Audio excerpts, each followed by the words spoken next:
November 1942. El Alamein, North Africa.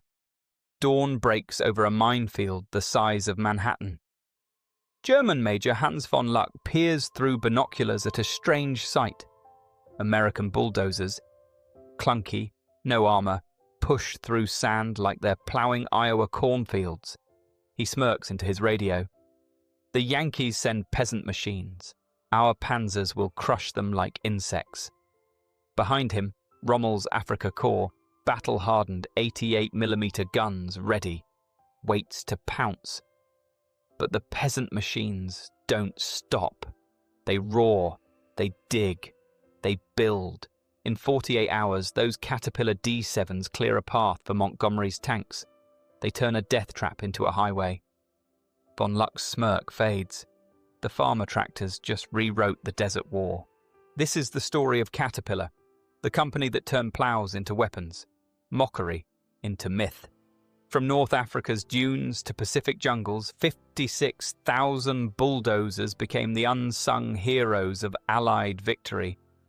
The Germans joked, the Japanese sneered, then they lost. To understand why farmer tractors became a war-winning weapon, rewind to the anxious winter of 1941. Pearl Harbor had just been bombed on December 7. America was officially at war. The nation had no heavy industry ready for global conflict, only sprawling farms, bustling factories, and a single company in Peoria, Illinois, quietly building bright yellow tractors for wheat fields and construction sites.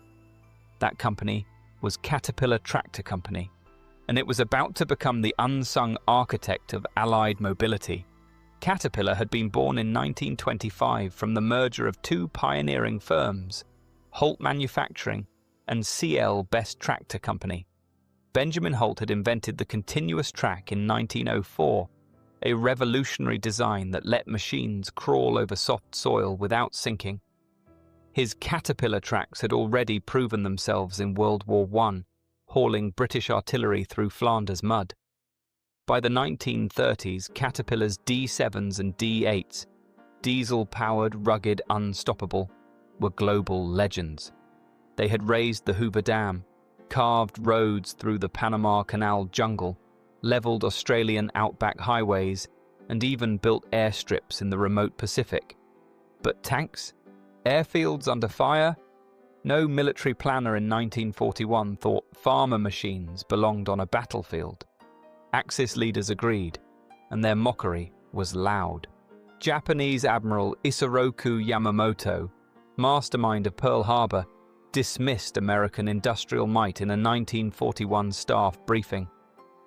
America's strength is in tractors, not tanks, he sneered, according to declassified Japanese naval records. He believed US factories would take years to pivot, time Japan could use to conquer the Pacific. German engineers examining captured Allied equipment in 1942 were equally dismissive. Clumsy, overbuilt, no precision, wrote a Krupp designer in a report to the Panzer Commission. They send machines for ploughing fields, not fighting wars. They were spectacularly wrong. The Allies faced a brutal strategic reality. To win, they needed unprecedented mobility, not just tanks to fight, but infrastructure to sustain them. They needed airfields built in days, supply roads carved through deserts and jungles, beachheads cleared of obstacles and fortifications demolished. Caterpillar's secret was mass production, married to rugged design. By early 1942, Peoria's Assembly Line 1 was churning out a D7 bulldozer every 90 minutes. No full retooling was needed.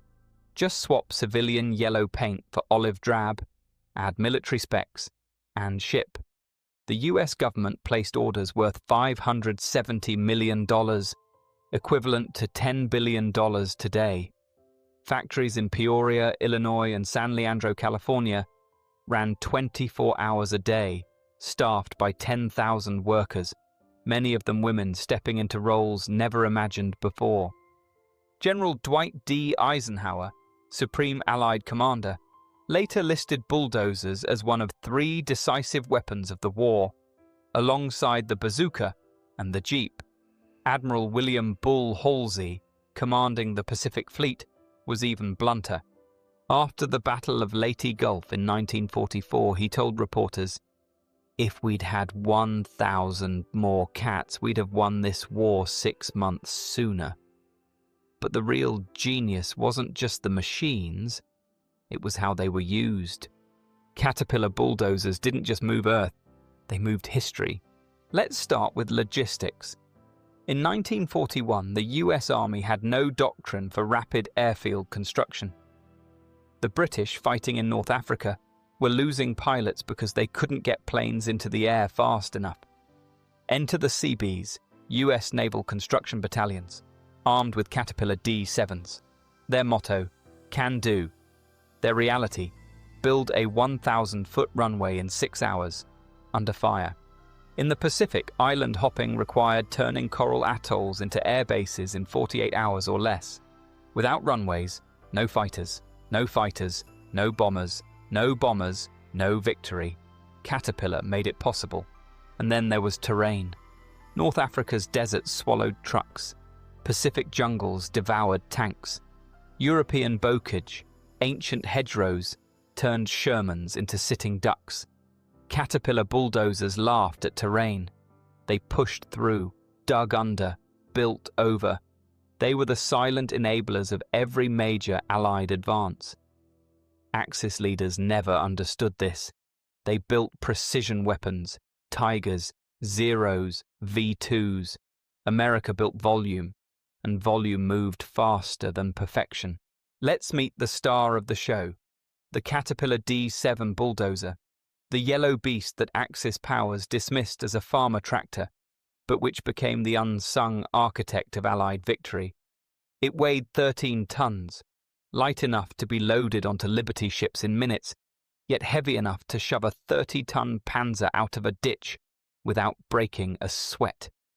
Its 90-horsepower Caterpillar diesel engine was a marvel of 1930s engineering. It ran on low-grade fuel, never stalled in minus 40 degrees Celsius Arctic blizzards, and laughed at 120 degrees Fahrenheit Sahara heat. The 10-foot wide hydraulic blade could lift 5 tons of earth in a single scoop, enough to clear a minefield, build a road, or bury an enemy bunker before breakfast. It moved at 7 miles per hour, slow by tank standards, but unstoppable. It could tow 40-ton trailers loaded with ammunition, wounded soldiers, or even disabled tanks. And production? Caterpillar built over 56,000 units from 1942 to 1945, more than all German heavy tanks combined. That's one D7 every 90 minutes rolling off assembly lines in Peoria and San Leandro. No full retooling needed. Just swap the bright yellow paint for olive drab, add military specs, and ship. The design philosophy was pure American. Overbuild for reliability. Caterpillar's diesel engines, pioneered in the 1930s, ran 1,000 plus hours without overhaul, even in sandstorms that choked German Maybachs. Tracks spread weight so it never bogged down in mud, a nightmare that immobilized 60% of Soviet and German vehicles in winter. Hydraulic blades were simple, strong, and fast. One lever, one motion, one mountain moved.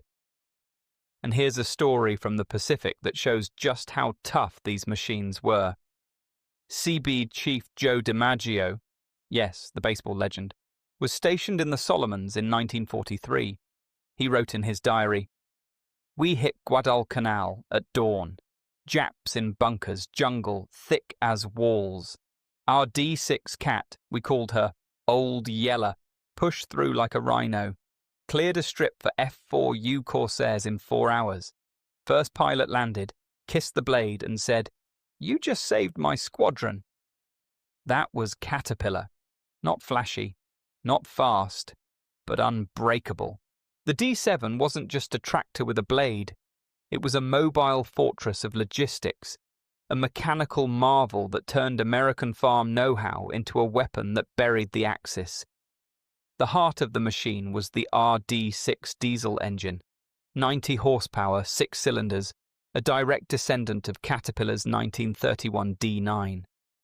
It used unit injectors, fuel and air mixed perfectly, no carburetor to clog with sand or ice. It ran on any diesel, even low-grade ship fuel that choked German Maybachs. In Tunisia, one D7 ran 72 hours straight without refueling, building 3 airstrips while panzers sat idle for want of parts. The tracks were pure genius, 36 inches wide with deep grousers that spread weight to 2.5 psi, less than a human foot. In Pacific mud, Shermans sank to their turrets. D7s floated on top, pulling them out with winches like a farmer hauling a stuck calf. In Normandy's bocage, the same tracks let D7s climb 45-degree slopes where German half-tracks spun helplessly.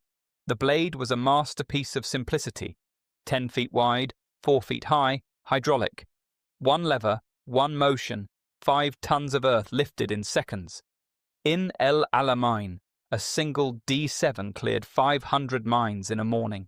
Blade down, sand flying, creating a path for Montgomery's tanks. In the Pacific, the same blade shoved coral reefs aside so Marines could storm Tarawa. The winch was a beast, 30,000-pound pull. It could drag a disabled Sherman, flip a Japanese Type 95 tank, or haul a 40-ton trailer of ammo through snow. In Italy, one D7 winched 3 Shermans out of a ravine in 20 minutes, while German recovery crews needed cranes and hours. Maintenance was revolutionary. Modular design meant a track could be swapped in 30 minutes with basic tools. German panzers required factory overhauls every 500 kilometers. Caterpillar ran 5,000 kilometers between services, even in desert sandstorms that ground enemy engines to dust.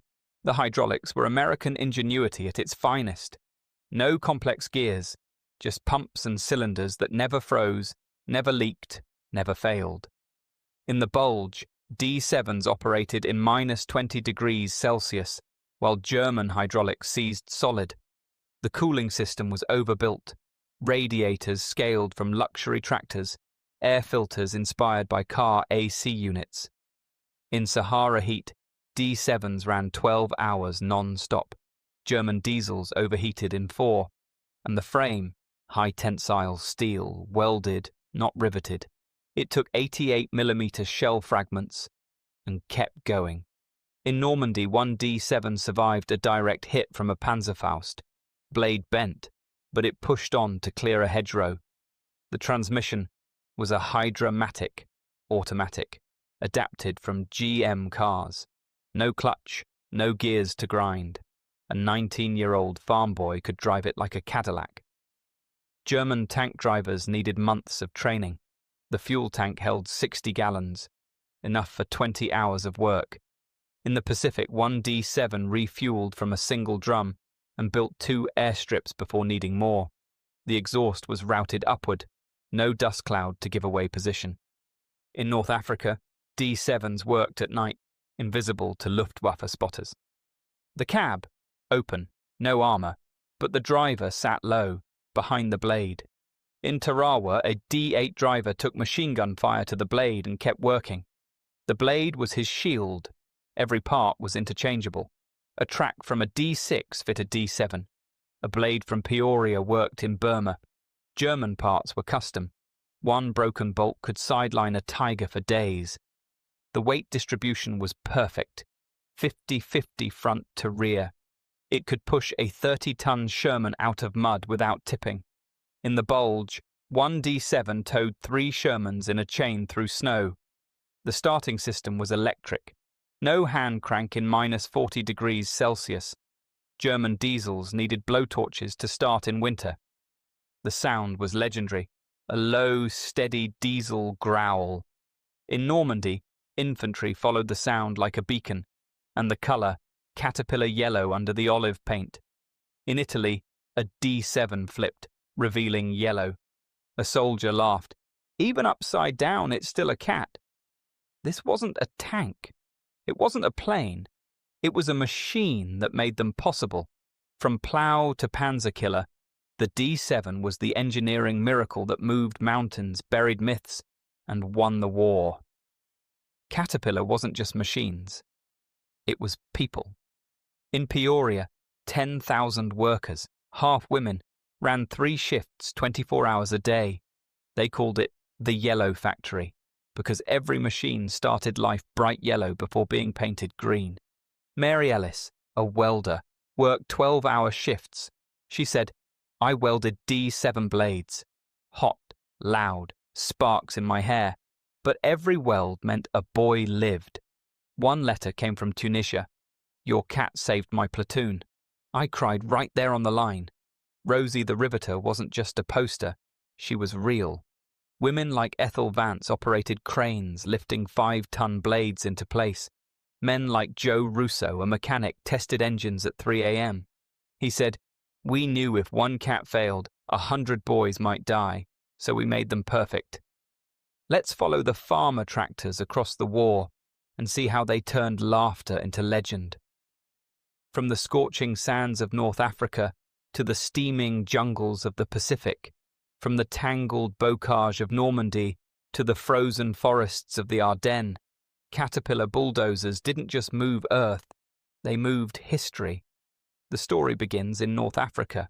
The Desert Plough, 1942 to 1943. Rommel's Africa Corps ruled the desert like a steel empire. Their supply lines stretched over 1,000 miles from Tripoli to the front. The Allies were losing the air war. Their pilots couldn't get off the ground fast enough. They needed airfields, and they needed them yesterday. At El Alamein in October 1942, 200 Caterpillar D7s arrived with the British 8th Army. In 72 hours, they cleared 50 miles of minefields. That's 1.2 million mines.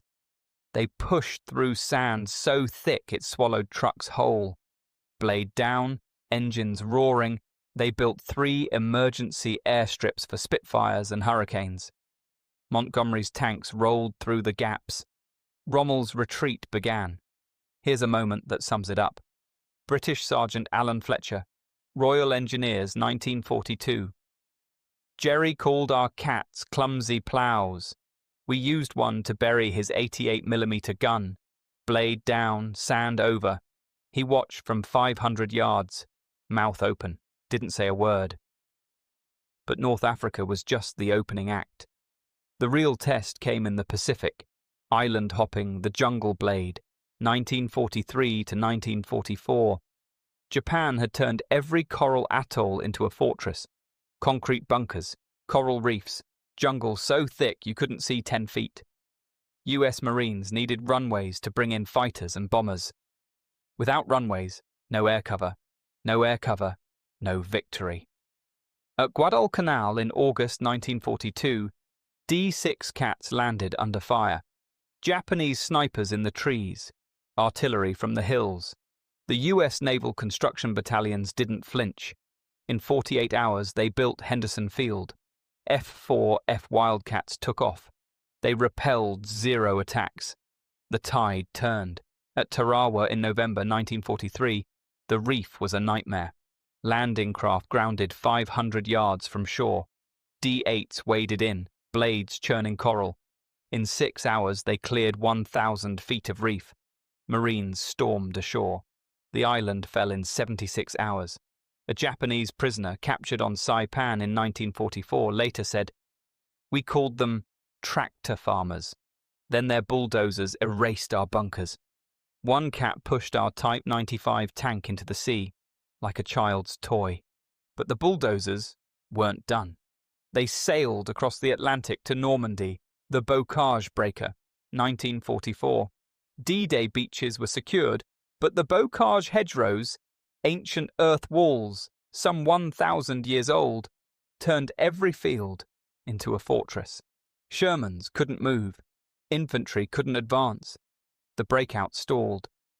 In Operation Cobra, July 1944, 1,000 D7s arrived with rhino cutters, welded steel teeth invented by a sergeant in a barn. They sliced through hedgerows like scissors through paper. In 72 hours, Patton's Third Army broke out. They raced to the Seine. Paris was liberated. U.S. Tanker Sergeant Paul Vogel, 2nd Armored Division, 1944. Hedgerows were walls. Our cat driver, we called him Bulldog, cut a hole. We rolled through. Jerry in a panther, stunned. We waved. He surrendered. And then came the coldest, cruelest test. The Bulge, Winter Warrior, December 1944. Hitler's last gamble. The Ardennes forest buried in snow. Roads impassable. Germans advanced. Bastogne surrounded. D8s, the heavy hitters, went to work. In blizzards, in minus 20 degrees Celsius, they cleared 100 miles of supply routes. They pushed snow higher than tanks. They kept Patton's relief rolling. On Christmas Day, 1944, the siege of Bastogne was broken. We mocked their snow plows. Then they built roads in blizzards while our panzers froze. The tractors won the Bulge, said a captured German officer. But the bulldozers' work didn't end with Europe or the Pacific.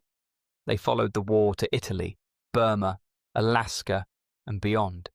In Italy's mountains, D7s carved roads through the Apennines, supplying the Gothic Line assault. In Burma, Chindits used D6s to build jungle airstrips for glider landings. In Alaska's Aleutians, D8s cleared ice for bases that bombed the Kurils.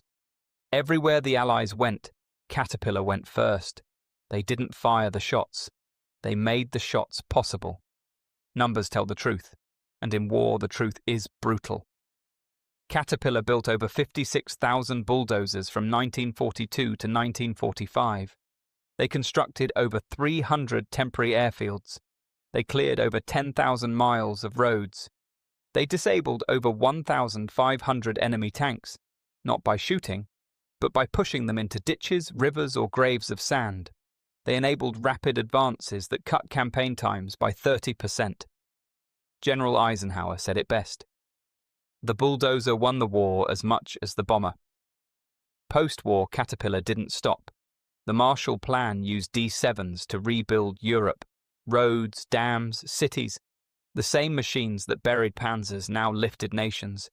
D7s fought in Korea, Vietnam, Iraq, still in use today. Caterpillar wasn't just steel. It was American grit. From the dusty assembly lines of Peoria to the blood-soaked reefs of Tarawa, farmer tractors became freedom's plow. They didn't fire the guns or drop the bombs. They made them possible. They turned impossible terrain into highways of victory. They silenced the Axis mockery with the simple, relentless roar of diesel engines. On the front lines, the Seabees, those tough naval construction battalions, treated cats like family. In Italy's Apennine Mountains, 1944, Chief Petty Officer Frank Russo drove a D7 through a storm. Rain like knives, mud to your knees, Germans shelling from the ridges.